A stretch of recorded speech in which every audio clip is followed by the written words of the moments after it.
There are moments in life when something unexpected reaches through the noise of the world and touches the quiet place inside you where all the real things live. Richard Harmon had built his life around numbers and decisions and the kind of certainty that comes from knowing exactly what you want and exactly how to get it. He was 52 years old and he ran a company that employed nearly 400 people, and his office on the 38th floor looked out over the city like a kingdom he had built with his own 2 hands. But kingdoms can be lonely places. His marriage had ended years ago quietly and without much drama, just 2 people who had grown in different directions like trees in a crowded garden, each one reaching for its own light. His days were full but his evenings were empty in a way that he had learned not to think about too much. And then one Tuesday afternoon in October, when the rain was falling against his office windows in long slow rivers, everything changed in the most ordinary way possible. He had called the customer service line of a software company because something in the system his team used was not working right, and he was told there would be a short wait. He almost hung up. He almost handed the phone to someone else the way he usually did. But for some reason he did not. He sat back in his chair and he listened to the soft hold music and he watched the rain and he waited. And then a voice came on the line. "Good afternoon, this is Margaret speaking. How can I help you today?" It was not a remarkable sentence. People say sentences like that 1,000 times a day all over the country. But the way she said it. There was something in the sound of her voice that was like a hand placed gently on your shoulder on a day when you had been carrying something heavy for a very long time. Warm and unhurried and genuinely kind in the way that true kindness always is, which is to say without any performance in it at all. Richard explained the problem with the software. Margaret listened. And here is the thing about the way she listened. She did not rush him. She did not finish his sentences or make small sounds of impatience or glance at some invisible clock the way so many people do in a world that is always in a hurry. She simply listened.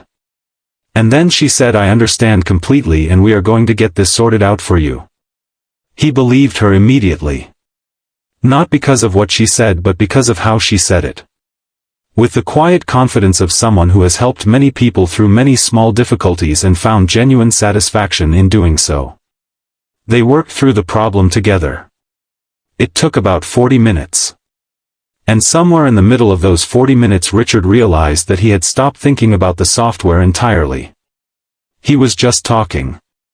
About the way the rain looked from his window. About how October had always been his favorite month even when he was a boy growing up in a small town in Ohio where the leaves turned colors so bright they almost hurt to look at.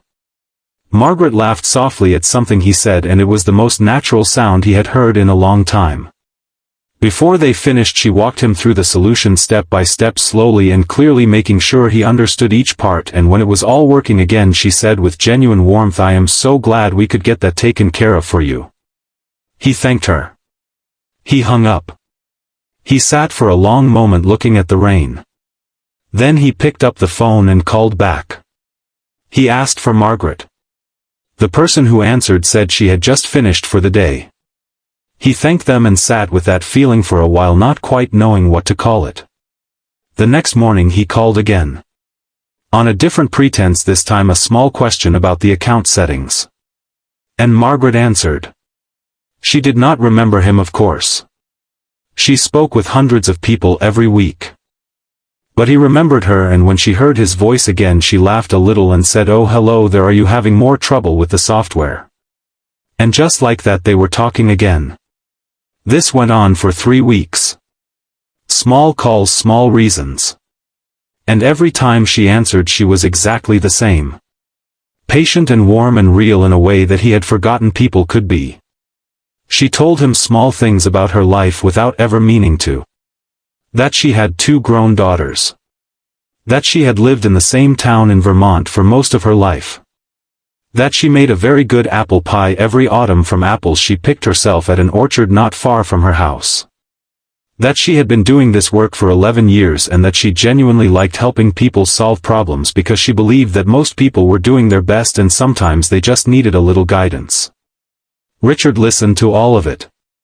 And what he felt was not the sharp, exciting feeling that he remembered from being young. It was something quieter and steadier than that. Like coming home to a house with lights on in the windows. One afternoon he said to her, "Margaret, I have a confession to make." She was quiet for a moment and then she said, "Go ahead." He said, "The software has been working perfectly for 2 weeks now." She laughed. He loved the sound of it. He said, "I just wanted to talk to you." She was quiet again, but it was the kind of quiet that has warmth in it. She said Richard I had a feeling about that. He asked her if she was angry. She said no. She said she was not angry at all. She said there was a pause in her voice, something thoughtful moving through her words like light through water.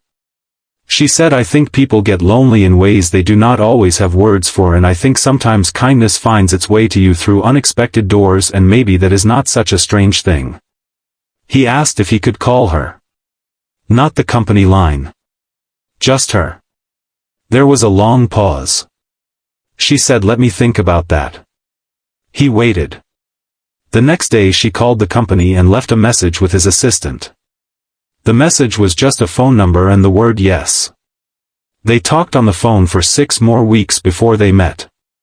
Long unhurried conversations in the evenings when the city was quiet. She told him about Vermont and the way snow fell there in January and how her daughters had grown into wonderful women who were sometimes too protective of their mother. He told her about Ohio and about the company and about the quietness of his apartment, which was very beautiful and very empty. She listened to all of it. And she asked good questions. Not the kind of questions that push you toward particular answers, but the kind of questions that open things up gently, the way you might open a window on the first warm day of spring. One evening she said to him, "Richard, what do you want your life to feel like?" No one had asked him that in a very long time. He sat with it. He said, "I want it to feel like talking to you feels."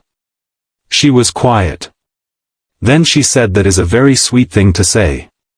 He said, "I mean it, Margaret." He said, "I have a good life, I know that, but somewhere along the way it got very efficient and very productive and not very warm, and I think I had forgotten that warmth was something a person could have." She said, "I think we all forget things like that sometimes." She said, "Life gets busy and we put certain things aside, meaning to come back to them later, and then later turns into years." He asked if she had put things aside too. She said yes. She said after her husband passed away 8 years ago she had gotten very good at being fine.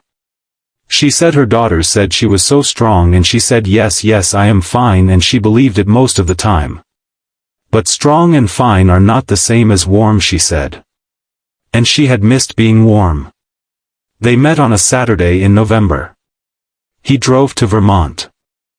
It was a gray, quiet day and the trees were bare and beautiful against the pale sky. She lived in a white house with a green door, and there were 2 rocking chairs on the porch. She came to the door before he even knocked, as if she had heard his car on the gravel drive. She was exactly as he had imagined her, and also nothing like he had imagined her, and both of those things were true at the same time in the way that real people always are when you finally see them. She said, "Well." He said, "Well." And then they both laughed. She invited him in, and the house smelled of apples and something warm baking in the oven, and there was a fire going in the fireplace, and everything about it felt like the opposite of his 38th floor office. Everything about it felt like something he had been missing without knowing exactly what to call the missing. They sat at her kitchen table and she gave him coffee and a piece of apple pie, and they talked the way they always talked, easily and without hurry. At one point she looked at him and said, "You know, I was nervous." He said, "So was I." She said, "Really?" He said, "Margaret, I have stood in boardrooms and made speeches to 200 people, and none of it ever made me nervous the way driving up your gravel driveway made me nervous." She smiled. It was the first time he had seen her smile in person, and it was every bit as warm as her voice. He stayed for dinner. He stayed for a long walk after dinner through the quiet town where she knew everyone and everyone knew her, and people smiled when they saw her the way people smile at someone who has been kind to them more than once. Walking beside her he felt visible in a way he had not felt in years. Not visible like a successful man at a business dinner. Visible like a person. Like someone whose presence in the world mattered to another specific human being. That is a very particular feeling. And it is one of the most important feelings there is. On the drive home in the dark he thought about all the ways the evening could have gone differently. If he had handed the phone to someone else that Tuesday in October. If he had hung up during the hold music. If he had decided that a man like him did not call back twice about a software problem. All the small choices that had brought him to that White House with the green door and the apple pie and the fire. He thought about how life does not always announce itself grandly. How sometimes the most important things arrive quietly. In the voice of a stranger on a phone line on a rainy afternoon. In a warmth you did not know you were looking for until you found it.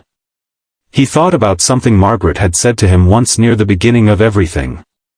She had said, "I think most people are trying their best and sometimes they just need a little guidance." He thought that was probably true. Of software problems. And of everything else.